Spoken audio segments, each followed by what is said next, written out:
जावालिर मुक्ता, सुखदेव जी मुक्त और जावाली मुक्त। इसका मतलब है कि स्पष्ट मुक्तात्माओं में वेद भगवान दो के ही नाम ले रहे, तीसरा नाम ही नहीं ले रहे।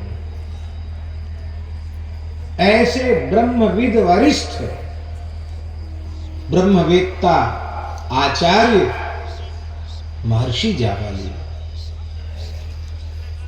वो अपने मन में सोचते कि ब्रह्म विद्या से बड़ी, ब्रह्म ज्ञान से ऊंची कोई उपलब्धि नहीं है, और भक्ति तो बहुत छोटे स्तर की चीज है। आजकल पढ़े लिखे लोग समझते भी यही है कि हरे कृष्णा हरे रामा झाल में पूछना ये तो प्राइमरी साधन है, प्राथमिक साधन है, जो बेचारे पढ़े लिखे नहीं है। नहीं तो वेदांत उपनिषद प्रस्थानत्रयी इसी का चिंतन करना चाहिए। पढ़े लिखे लोग ऐसे ही सोचते हैं। पर हम उनसे पूछते हैं, यदि प्राथमिक साधन है तो आप सनकादिक भगवान से बड़े ज्ञानी हो गए, ये तो निरंतर कीर्तन करते हैं।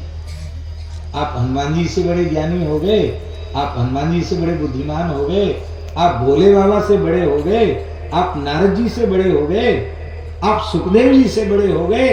सुखदेव जी तो कीर्तन भक्ति के आचार्य हैं। इसलिए प्राथमिक साधन नहीं है।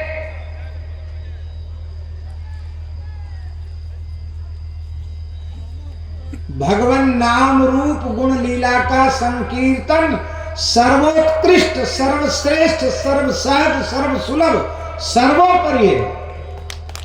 ये साधन भी है और ये साध्य भी है। संपूर्ण जीवों के कल्याण के जितने साधनों का वर्णन वेदादि शास्त्रों में है, वे संपूर्ण साधन एक साथ मिलकर भगवान नाम रूप गुण लीला संकीर्तन की महिमा के 16वें अंश की बराबरी नहीं कर सकते। ऐसा वैष्णव को स्वीकार करना चाहिए। नाम रूप गुण लीला के कीर्तन की बराबरी कोई साधन करेगा?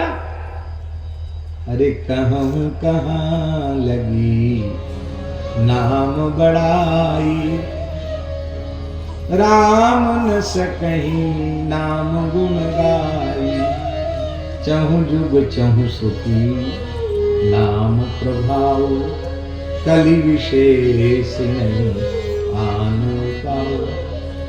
इसलिए कोई कहे ना कि प्राथमिक साधन है, उन लोगों को दूर से हाथ जोड़ लेना। वाद विवाद में तो वैष्णव को पढ़ना नहीं।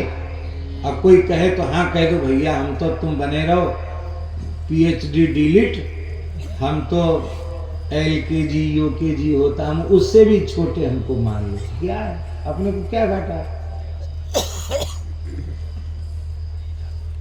पर हे नाथ ऐसी कृपा करो कि जो कुछ पढ़े हैं सब भूल जाएं, केवल 2 ही अक्षर याद रह जाएं, श्री राधा, श्री कृष्ण, श्री राम, श्री सीताराम, श्री राधे श्याम।